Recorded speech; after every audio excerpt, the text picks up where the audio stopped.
Hey everyone and welcome to my channel. In the previous episode, we talk about events and subroutines in Visual Basic. In this episode, we are going to learn what variables are, the different types of variables, and how to use them. In programming, variables are used to store data, numbers, text, dates, logical values, and much more. To declare a variable, in other words, to tell the program that we need one, we can use the keywords dim, private, and public. There are also static and constant, but in this lesson, we will focus on the most commonly used keywords. Variables can be of different types, such as numeric, string, or boolean. You can see the full list of variable types and their ranges on this screenshot. Just pause the video to take a closer look. Okay, let's write the following. Dim a as integer. Dim a as integer. This creates a numeric variable named a. If I put this line inside a subroutine, the variable will only be accessible within that subroutine. If I place it inside the class, I will be able to use it in any subroutine inside form1.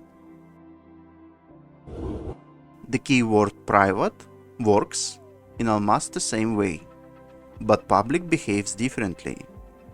A variable declared with public is visible through the entire project. That means we can create other forms, models, or classes, and the variable will still be available everywhere within the project.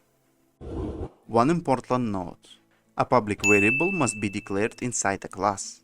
You cannot declare it inside a subroutine.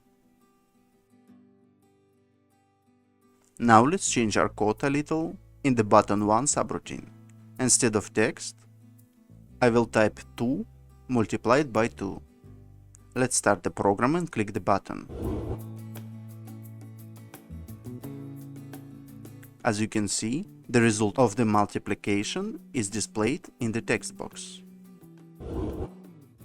Let's add another text box and rename it to R1.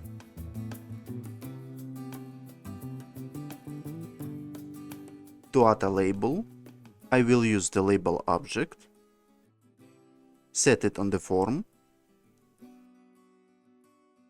and change its text to enter a number.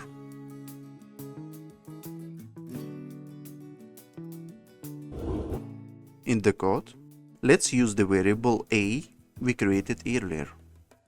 It's important to remember that in Visual Basic, there is a rule. Declare your variables before using them. That's why I placed the declaration of the variable at the beginning of this subroutine. Now let's type a equal r1.text. And in the next line, I will replace the number 2 with the variable name.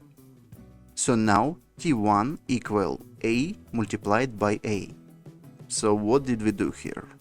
Instead of simply showing the result of a fixed calculation, our program can now interact with user.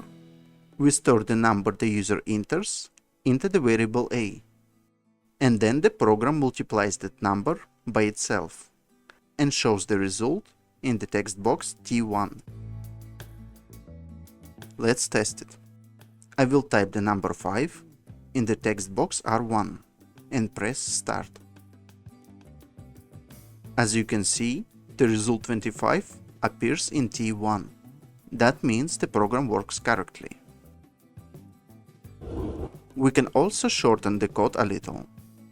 Instead of using 2 separate lines, we can assign a value to the variable right in the declaration line.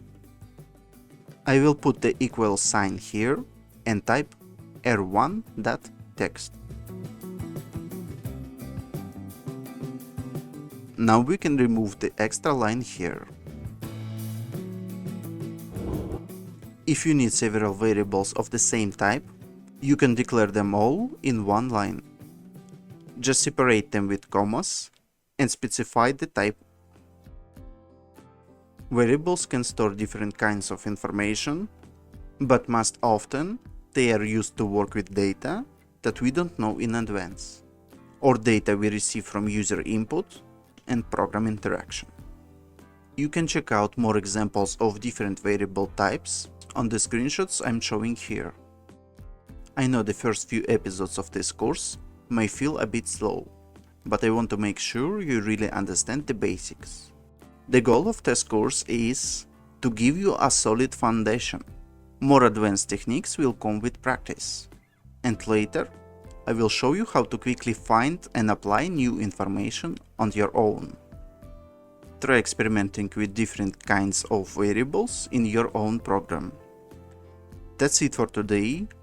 Thank you for watching this video to the end, and as a little reward, here are some pictures of what a cat dog might look like.